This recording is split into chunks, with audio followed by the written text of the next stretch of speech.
Assalamualaikum warahmatullahi wabarakatuh.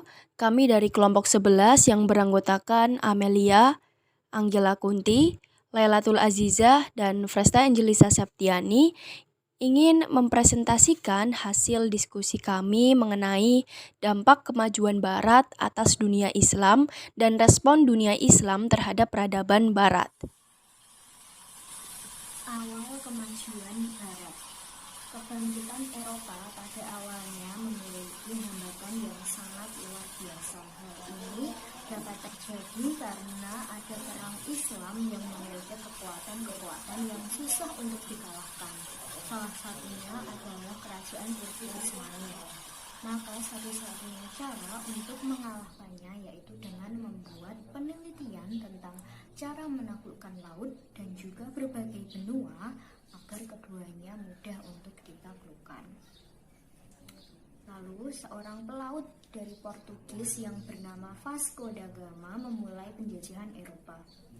Hal yang menjadi perhatian utama dalam ekspedisi da Gama ialah perdagangan. Terkhusus bangsa Eropa yang memiliki tujuan yaitu ingin menemukan sumber-sumber persediaan rempah-rempah, benda-benda mewah, dan benda-benda lain yang dapat dimanfaatkan bangsa Eropa melalui negara-negara Islam di Mediterania Timur. Selanjutnya, pada abad ke-19 cukup banyak wilayah Islam yang berada di bawah kekuasaan Eropa dan terdapat cukup banyak juga negara Islam yang didominasi oleh dunia Barat. Hal tersebut dikarenakan perkembangan ekonomi di negara-negara Eropa Barat memiliki peran yang sangat kuat, baik dalam skala global dan juga dalam masyarakat Islam. Bidang ekonomi memberi jalan kepada penjajah agar semakin memperlebar kekuasaannya dan untuk mendapatkan dominasi militer dan politik pada abad ke-19. Lalu, selama abad ke-19, agama Kristen dapat mendesak Islam dari aspek militer, ekonomi, dan juga politik. Dan kemudian alasan yang sangat mendasar bagi Eropa yang menyebabkan mereka datang ke banyak negara Islam disebabkan oleh dua faktor, yaitu faktor ekonomi dan faktor politik. Eropa yang jauh maju terlebih dahulu membutuhkan bahan baku terutama dalam bidang industri. Selanjutnya, negeri Muslim dapat digunakan sebagai objek pemasaran hasil produksi mereka. Lalu faktor kedua adalah politik. Terdapat stabilitas politik menurut mereka sangat dibutuhkan agar segala usaha yang mereka rencanakan dapat berjalan sesuai dengan keinginan mereka. Dan sampai saat ini, Eropa dan Barat masih lebih dominan dalam segala aspek kehidupan daripada masyarakat Muslim, seperti dalam bidang pendidikan, teknologi, militer, transportasi, moneter, dan lain sebagainya. Invasi intelektual dan problem westernisasi. Invasi intelektual adalah serangan pemikiran yang dilakukan oleh Barat. Dalam bahasa Arab juga disebut dengan al-ghazwal al-fikri yang memiliki arti serangan non-fisik. Serangan ini dapat dalam bentuk teknologi, komunikasi, elektronik, dan media massa. Lalu salah satu bentuk dari invasi intelektual adalah brainwashing. Brainwashing adalah suatu upaya untuk memberikan keyakinan pada seseorang atau kelompok lain dengan berbagai doktrin serta argumentasi dalam ideologi tersebut sehingga dapat diterima oleh orang lain. Nah, seiring peradaban Barat semakin berkembang dan maju, maka muncullah fenomena dengan istilah baru yaitu westernisasi. Westernisasi ialah dominasi atau hegemoni Barat dalam berbagai aspek kehidupan terhadap Islam yang bertujuan agar umat Islam dapat mengikuti pola, sikap, dan perilaku mereka sehingga umat Islam tidak lagi berpegang teguh pada ajaran agama Islam. Dan yang terakhir adalah kaum Muslim berpandangan jika mengikuti pola kehidupan ala Barat secara tidak kritis, maka akan melahirkan wabah Westosification atau racun barat, yang tentu saja dapat mengakibatkan ketergantungan kultural yang mengancam hilangnya identitas Muslim. Materi yang selanjutnya itu ada dampak kemajuan Barat atas Islam.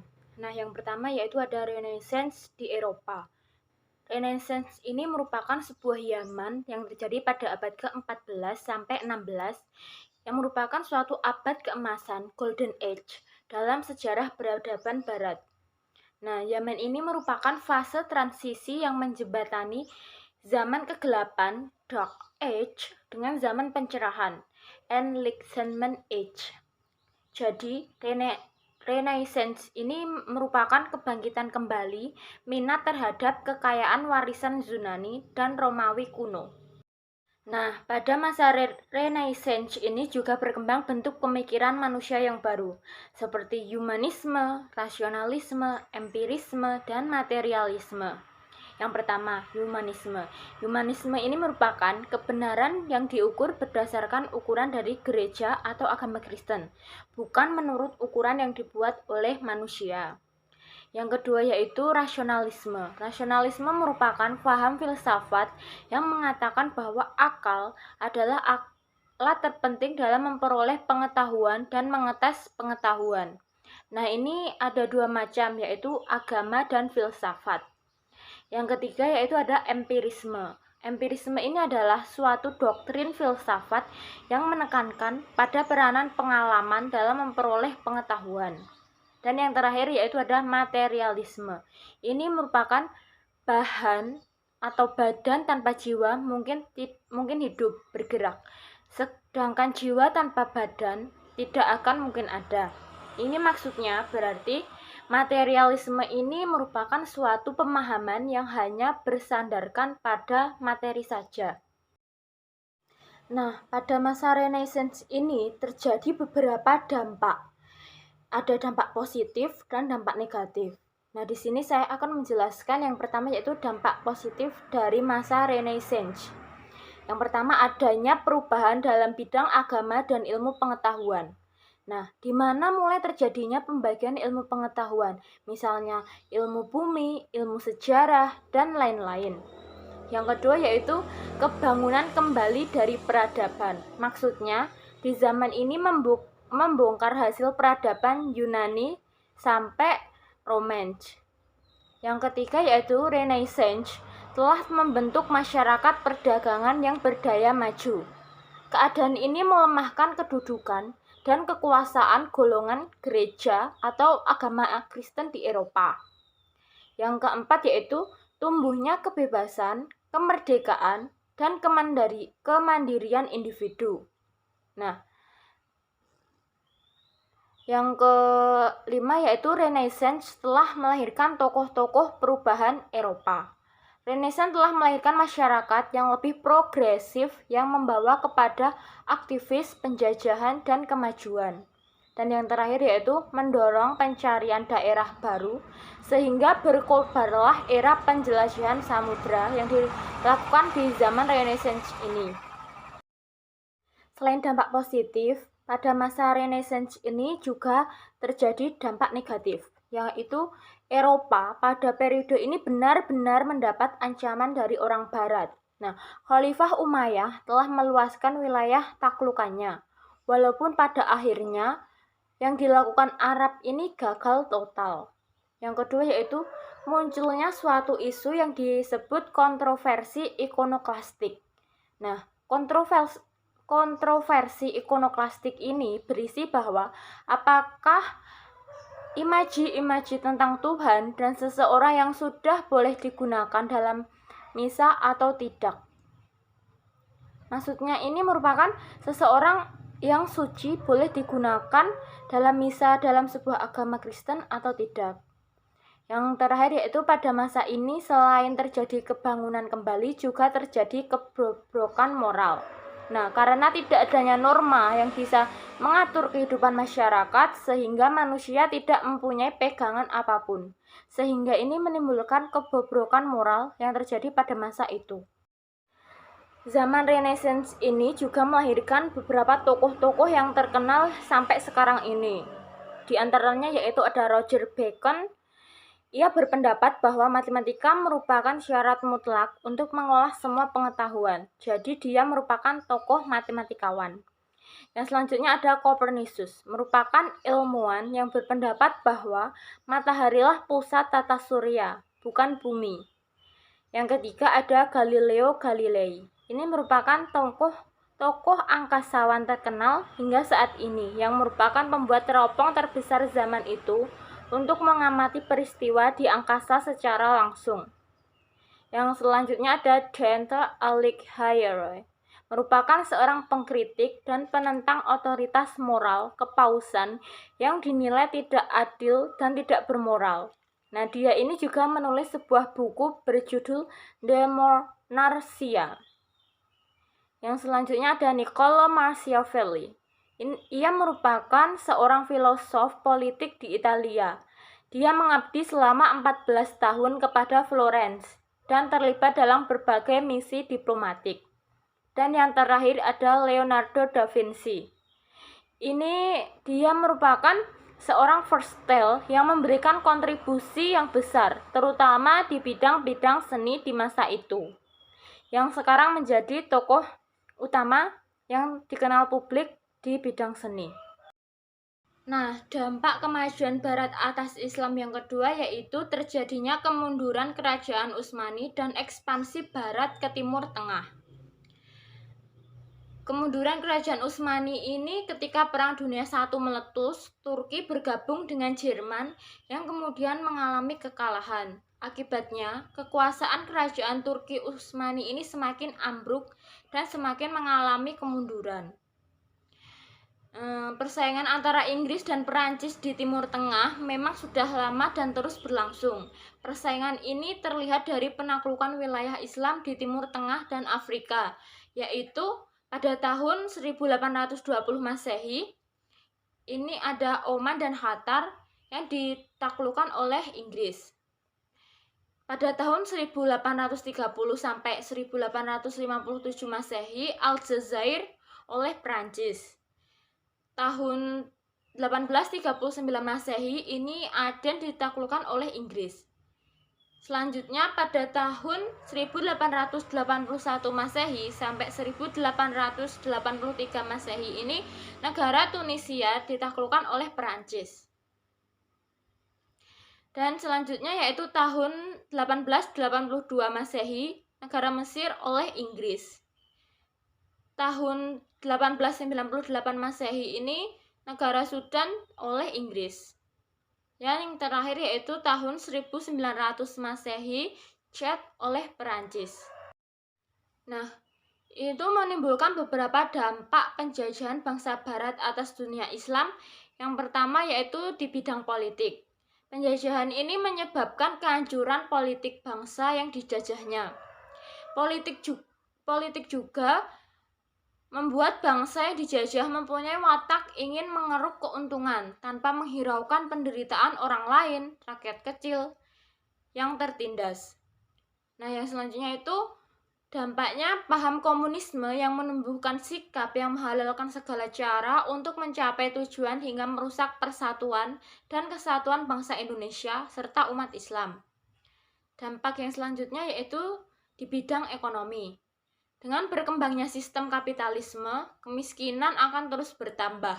Kesengsaraan umat Islam ini akan semakin parah dan menimbulkan eksploitasi sumber daya alam dan sumber daya manusia secara besar-besar. Dampak yang selanjutnya terjadi pada bidang sosial dan pendidikan. Nah, penjajahan senantiasa membuat jurang pemisah antara kaum bangsawan dengan rakyat kecil, sehingga di antara mereka ini tidak ada sebuah persatuan. Nah, dampak yang kedua yaitu kaum agamis tidak diperbolehkan berpolitik. Rakyat kecil tidak diberi hak untuk sekolah, yang boleh sekolah hanya anak-anak pejabat saja. Ini menimbulkan sifat yang tidak adil di antara strata sosial yang terjadi di masa itu. Nah, dampak di bidang budaya yaitu budaya yang disebarkan penjajah dapat merusak agama yang dimiliki bangsa yang dijajahnya, seperti minum arak, berjudi, pergaulan bebas, dan budaya negatif lainnya yang disebarkan oleh bangsa Barat pada masa itu. Nah, Selanjutnya, pelajar jauh dari agama. Mereka dijauhkan dari agama akibat pergaulan dari bangsa barat tersebut. Oke, untuk yang selanjutnya adalah gerakan anti-imperialisme Jamaluddin Al-Afghani. Nah, teman-teman, Jamaluddin Al-Afghani merupakan suatu tokoh yang lahir di Afghanistan, tepatnya di kota Asaad pada tahun 1254 Hijriah atau sekitar 1838 Masehi. Nah, pada saat usia 19 tahun, ia kemudian merantau ke India dan jiwa nasionalisme yang ada di diri Jamaluddin Al-Afghani ini mulai tumbuh pada saat usia 19 tahun dikarenakan melihat penderitaan yang dialami oleh rakyat India karena ditindas oleh penjajahan Inggris. Nah, kebencian kepada kolonialisme ini dan imperialisme semakin membara dalam diri Jamaluddin Al-Afghani. Ia mengorbankan anti penjajahan dan ikut mengambil bagian dalam perjuangan kemerdekaan India pada tahun 1869. Nah, Jamaluddin Al-Afghani ini juga memberikan semangat dan dorongan kepada orang-orang supaya menentang penjajahan demi kemajuan masyarakat, agama, dan negara. Nah, pada tahun 1871 Jamaluddin Al-Afghani pindah ke kota Mesir dan kemudian beliau menghabiskan sebagian besar waktunya untuk membina para pemuda yang ada di sana. Nah, salah satu pemuda yang dibina adalah Muhammad Abduh. Nah, pada tahun 1882 ia kemudian pergi mengembara ke Amerika Serikat dan tinggal beberapa bulan di sana. Nah, kemudian ia berkeliling ke Eropa, ke Paris pada awal 1883 dan bekerja sama dengan salah satu muridnya yaitu Muhammad Abduh untuk membuat suatu majalah anti penjajahan yang bernama Al-Urwatul Wuthqa. Nah, pada tanggal 9 Maret 1897, tepatnya di Istanbul, Jamaluddin Al-Afghani mengembuskan nafasnya atau meninggal dunia yang berakibat karena penyakit kanker yang telah dideritanya. Nah, jenazah dari Jamaluddin Al-Afghani ini kemudian dipindahkan ke Afghanistan pada tahun 1944 atas permintaan dari pihak kerajaan dan kemudian dikebumikan di Universitas Kabul, Palestina. Nah, Jamaluddin Al-Afghani ini juga menyerukan peningkatan standar moral dan intelektual untuk menanggulangi bahaya dari ekspansionisme dari bangsa barat. Nah, upaya pembaruan ini pada akhirnya melahirkan sejumlah pewaris yang meneruskan proses modernisasi. Nah, Jamaluddin Al-Afghani ini menolak paham tradisionalisme murni dan westernisasi murni. Nah, dalam menghidupkan ajaran-ajaran agama Islam yang telah diabaikan oleh orang-orang Islam sendiri dan juga telah banyak pengaruh oleh orang-orang Barat, dia memakai pendekatan politik untuk melawan gerakan imperialisme. Nah, Jamaluddin Al-Afghani ini juga menyoroti tentang peran dari wanita yang memiliki akal untuk berpikir, tidak melarang untuk bekerja sama dalam kemajuan umat dan kemaslahatan umat lainnya. Nah, pada dunia sekarang menamakan gerakan pemikiran dari Al-Afghani ini dengan sebutan revivalis dan modernis. Nah, revivalis ini dikemukakan oleh Jamaluddin lebih kepada upaya untuk yang pertama, kejayaan dan kebangkitan umat Islam agar lebih terwujud jikalau umat Islam kembali kepada ajaran Islam yang masih murni dan meneladani pola hidup para sahabat Nabi, yakni Khulafaur Rasyidin. Kemudian yang kedua, perlawanan terhadap kolonialisme dan imperialisme Barat ini, baik politik, ekonomi maupun kebudayaan. Kemudian yang terakhir adalah pengakuan tentang keunggulan Barat dalam ilmu pengetahuan dan teknologi harus diikuti dengan belajar dari Barat. Kemudian ide-ide gerakan Islah yang dikumandangkan oleh Jamaluddin Al-Afghani ini adalah sebagian berikut. Yang pertama, mengembalikan kecemerlangan umat Islam, yaitu pada ajaran yang benar. Nah, kemudian yang kedua adalah membina perpaduan, persatuan, dan kesatuan tanpa memandang bangsa dan negara serta budaya. Nah, yang ketiga, melalui gagasannya Jamiah Islamiyah atau Pan-Islamisme. Kemudian yang keempat adalah mengkritik taklid amma, yaitu mengikuti segala sesuatu secara membabi buta. Oke, untuk yang selanjutnya adalah gerakan Muhammad Abduh. Muhammad bin Abdullah bin Hasan Khairullah ini lahir pada tahun 1266 Hijriah atau sekitar 1849 Masehi di sebuah distrik Sibshir, kota Mahlah Nasr, Provinsi Al-Bahirah, Mesir. Nah, Muhammad Abduh hidup dalam lingkungan pedesaan yang hijau karena ayahnya adalah seorang petani. Nah, berbeda dengan saudara-saudaranya, Muhammad Abduh ini diperintahkan oleh orang tuanya untuk fokus menuntut ilmu daripada membantu orang tuanya bertani. Nah, perjalanan menuntut ilmunya diawali dengan belajar berbagai disiplin keilmuan, mulai dari fikih, Al-Quran, dan lainnya di Masjid Al-Ahmadi yang berada di Tanta. Nah, pada tahun 1866 Masehi, Muhammad Abduh kembali ke masjid pertama kali di mana ia belajar. Nah, setelah itu beliau melanjutkan ke Universitas Al-Azhar, dan kemudian di Al-Azhar lah Muhammad Abduh kemudian mengenal banyak orang-orang hebat seperti Syekh Hasan At-Tahwi yang mengajarkan tentang filsafat Ibnu Sina, Aristoteles, dan lain-lainnya.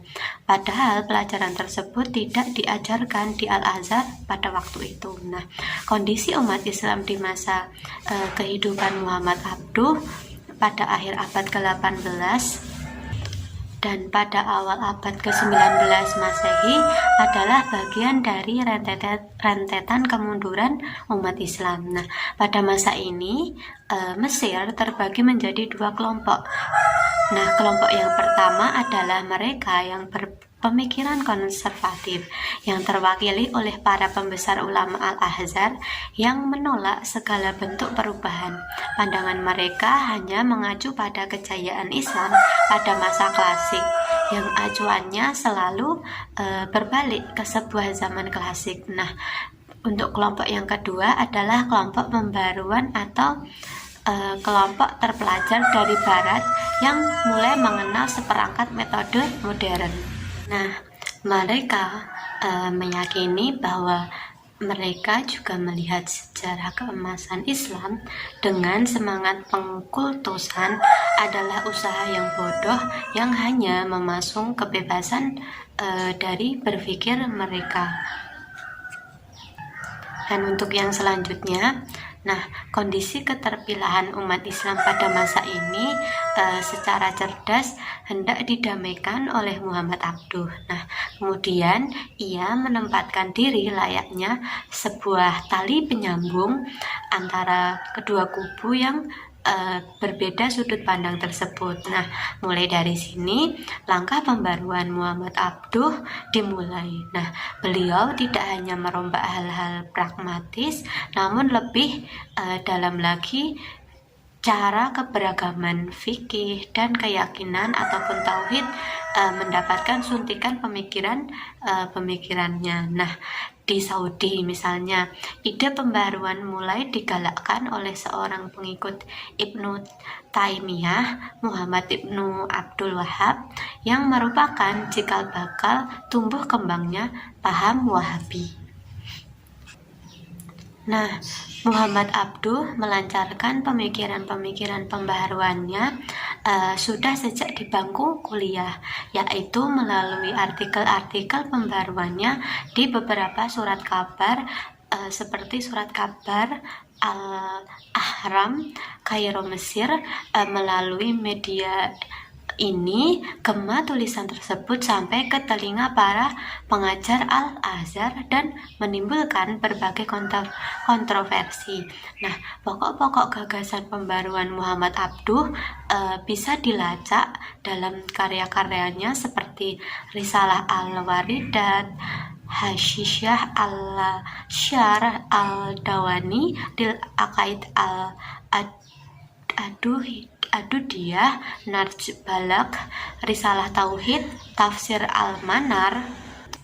Kemudian ada Al-Islam Baina Al-Ilmi wa Al-Madniyah dan sebagainya. Nah, Muhammad Abduh meninggal pada tanggal 11 Juli 1905 Masehi. Nah, sebelum meninggal, Muhammad Abduh mencetuskan suatu konsep kampus Mesir dan kemudian baru terrealisasi berdiri ketika beliau sudah meninggal. Di sini saya akan menjelaskan materi selanjutnya, yaitu Gerakan Pembaruan Muhammad Rashid Ridho. Yang pertama yaitu pembaruan bidang keagamaan. Rashid Ridho adalah tokoh muslim yang memiliki peranan penting dalam proses pembaruan di dunia Islam. Ide-idenya cukup brilian dalam memperjuangkan umat Islam untuk bisa bangkit dari kemunduran mereka. Rashid Ridho berpendapat bahwa penyebab kemunduran dan keterbelakangan umat Islam adalah karena umat Islam tidak lagi melaksanakan ajaran Islam yang sebenarnya. Di samping itu, ke dalam Islam telah banyak masuk bid'ah yang merugikan bagi perkembangan dan kemajuan umat Islam.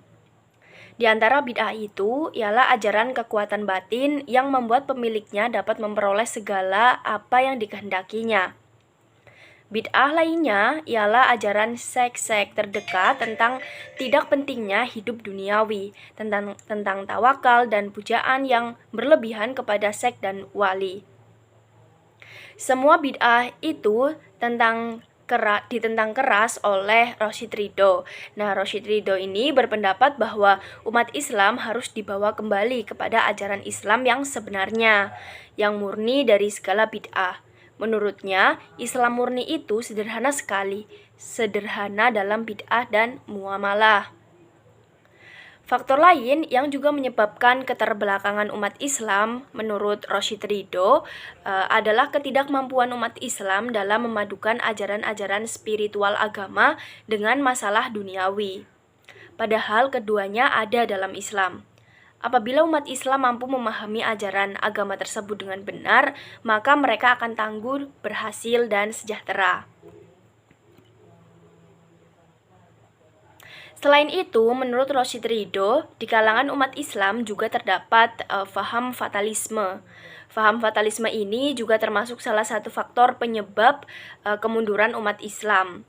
Rashid Ridho menganjurkan agar sikap fatalisme yang telah membuat umat Islam menyerah kepada nasib ditinggalkan dan diganti dengan sikap jihad dan dinamis. Umat Islam harus memfungsikan kembali akal untuk memahami teks Al-Quran dan hadis. Dari uraian sebelumnya, telah diketahui ide-ide Rashid Ridho dalam bidang agama dan pendapatnya tentang sebab-sebab keterbelakangan dan kemunduran umat Islam. Terkait dengan persoalan bid'ah yang merasuki akidah umat Islam, seperti ajaran syekh terdekat yang berlebihan dan sikap fatalisme yang menyebabkan kemunduran berpikir, sikap statis, dan sikap fanatik mazhab. Ide yang dimunculkan Rashid Ridho untuk mengatasi keterbelakangan umat Islam adalah mengajak umat Islam untuk kembali kepada ajaran Islam yang murni. Nah, mengenai sikap fatalisme ini, Rashid Ridho itu menggantinya dengan sikap jihad dan sikap dinamis. Mengenai sikap fanatik dalam bermazhab, Rashid Ridho menganjurkan toleransi bermazhab, penyatuan mazhab hukum, dan pembaruan hukum kemasyarakatan. Pembaruan hukum kemasyarakatan bagi Rashid Ridho adalah dengan melakukan perubahan hukum secara konstitusional dan situasional. Ijtihad dapat dilakukan hanya dalam bidang sosial, tidak dalam bidang ibadah. Lalu kemudian ada poin berikutnya, yaitu pembaruan Rashid Ridho di bidang pendidikan dan ilmu pengetahuan. Nah, menurut Rashid Ridho, umat Islam itu mengalami kemunduran karena mereka tidak menguasai ilmu pengetahuan dan teknologi. Oleh karena itu, menurut Rashid Ridho, umat Islam harus menerima peradaban barat yang didasarkan atas kemajuan ilmu pengetahuan dan teknologi. Karena ilmu pengetahuan dan teknologi yang dibawa oleh barat itu tidak bertentangan dengan Islam. Kemudian Rashid Ridho berpendapat bahwa umat Islam wajib mempelajari ilmu pengetahuan dan teknologi modern. Salah satu cara yang dapat ditempuh umat Islam untuk mengambil peradaban barat adalah melalui jalur pendidikan. Dengan membangun lembaga pendidikan, kebodohan dapat dihapuskan dan kesejahteraan duniawi dapat dicapai. Sejalan dengan pandangan di atas, Rashid Ridho itu menganjurkan agar diadakan pembaruan kurikulum pendidikan. Nah, usaha yang dilakukan Rashid Ridho dalam bidang pendidikan adalah mendirikan Madrasah Al-Dakwah. Madrasah tepatnya itu Madrasah Al-Dakwah wa Al-Irsyad pada tahun 1912 Masehi di Kairo, yang merupakan tandingan sekolah misi Kristen. Sayangnya, Madrasah Al-Dakwah wal Al-Irsyad itu tidak berumur panjang. Madrasah ini ditutup karena pecahnya Perang Dunia I.